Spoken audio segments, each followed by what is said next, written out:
Bluefish, Chapter 2. The next day, fourth period, Travis walked into room 134. He looked around, not knowing if they'd been assigned seats the day before. Everyone else was dropping papers on the podium as they came in. A short, round, balding guy with glasses came out of his office at the front of the room, spotted Travis, and walked over. "Travis Roberts," he mumbled in the deepest voice Travis had ever heard. He nodded, and the teacher stuck out his hand. "Owen McQueen." His skin was soft, but his grip was hard. "You can sit there." He pointed to his seat halfway up the front row. "Yesterday you missed my dramatic reading of Billy Collins' poetry, but there'll be more. You also missed your first assignment, a one-pager on the best thing you've ever read in your life. Turn that in tomorrow, please." McQueen, what a name. He probably got called Queenie when he was a kid, especially if he'd been short and round then too. But his voice, that was something different. "Thank you all for your fine papers. I can't wait to read them." McQueen stepped to the front of the room.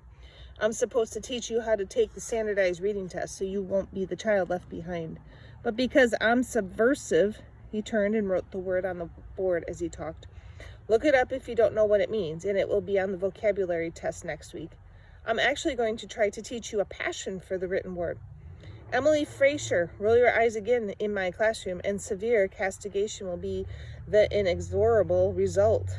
He wrote 2 more words on the board, then turned to face the class. "Between now and the ring of the bell in 22 minutes, you are to pick a book from the library wall. Then start reading. Mr. McQueen, what if we've already read something? Can we use that, or does it have to be a book from the wall?"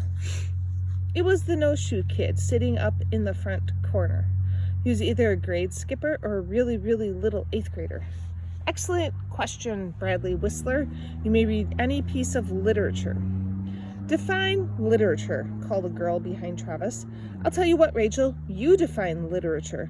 All of you. On Friday, please turn in a 1-paragraph definition of literature. No copying from Wikipedia. Plagiarism," he scrawled on the board again, "will have the same result as not turning the paper in, an F. Meanwhile, start reading, and if you can make a case for it being literature, that works for me. Okay, books, go." Everyone crowded in the back wall. To the back wall. Travis stayed in his seat until the rush cleared. Then he walked over with his hands in his pockets. The rows were messy, leaning this way and that where books had been plucked out. Paperbacks slid off stacks on the bottom shelves, showing some covers. On one, a fax ran across a snow-covered field. Travis picked up the raggedy book and looked more closely. A tiny hound in the distance of the picture ran behind the fox. When Travis turned around, he almost bumped into the Velveeta girl who sat behind him in first period social studies. "Whoops, sorry," she said. "I almost ran you over in my rush to get a book. I bet you took the one I wanted." He handed it to her. "One was as good as another." "Oh, no," she said, waving her hands. "That's not the one I want. I'm sure there's something here that can make me—" She dropped her voice, trying to shove it down as low as Mr. McQueen's. "Develop a passion for the written word." She wore a filmy, shimmery scarf wrapped around her gray hoodie, all July sky blues and deep green pine greens. The colors hit Travis like a fresh breath in and out. The girl stepped around him and tilted her head, flicking book spines one at a time with her middle finger as she moved down the row. "Need help choosing, Velveeta?" Mr. McQueen came up behind her. "Don't rush me," she said. "Too important to rush." "Are you a Calgard fan?" McQueen asked, turning to Travis. Travis shook his head, having no idea what McQueen was talking about. "The book," he pointed to the fox cover. "Calgard. If you like this one, he's written a lot more. All animals, all outdoors, all the time." "Oh," said Travis, backing away. "Okay." He went back to his seat, opened the book, and stared at the first page. At lunchtime, Travis used his magic plastic card to buy his free lunch, a burger and fries and a cookie. He took the tray to a table in the back corner and sat down. He was about 3 bites in when a voice came up behind him. "Hey, mind if I sit here?" He shook his head, and Velveeta set her tray down across from him. "Where'd you go yesterday?" she asked. "You were there the first period and then gone. Did you puke? Have to go home?" "No," said Travis. "Had something I had to do." Evasive answer. I like that. She tore open a packet of ketchup and drew a red smiley face on her burger. Then she opened a mustard and added yellow eyebrows and a mustache. "So what's your story?" she asked. "What story?" "Yours. Everybody's got one. You're new. What's yours?" No story." He squeezed ketchup on his fries. "So, are you an undercover cop, here to break up a raging crystal meth ring?" Travis shook his head. "Maybe you're an alien, morphed into an 8th grader, so you can infiltrate the human race and learn our secrets." She waved her hands, erasing that idea before the smile even made it across his face.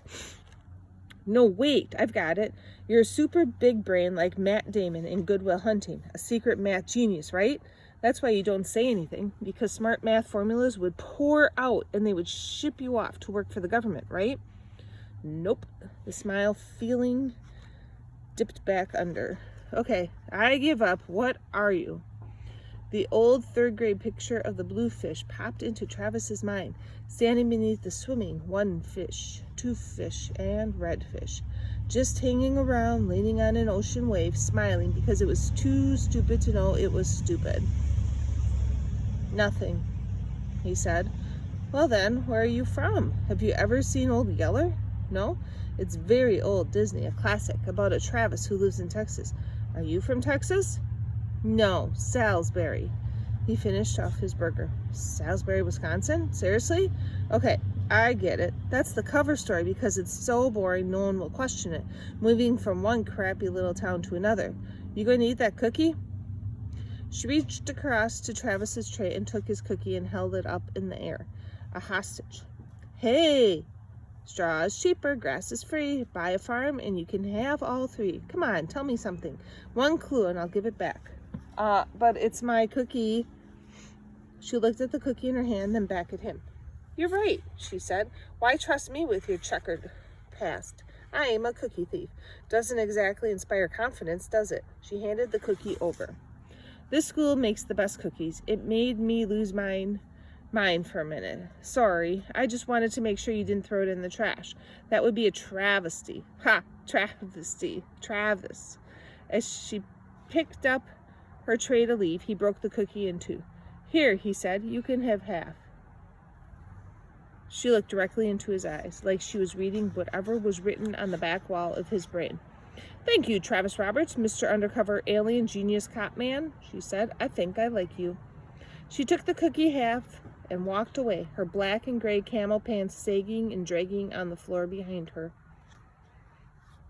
Velveeta on Wednesday.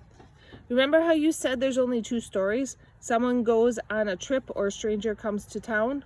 Remember how I went crazy for days trying to think of a movie that wasn't either of those to prove you wrong? And no matter what I came up with, you figured out some way to make it one of those?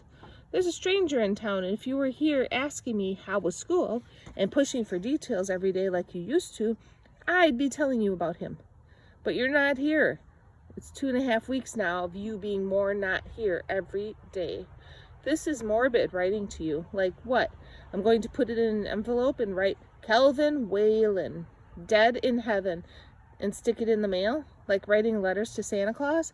It makes me feel better, though, coming here after school. Like maybe you're on a long vacation and you'll be here home soon. Nothing wrong with pretending, right? Like the Muppet movie song, remember? Life's like a movie, write your own ending.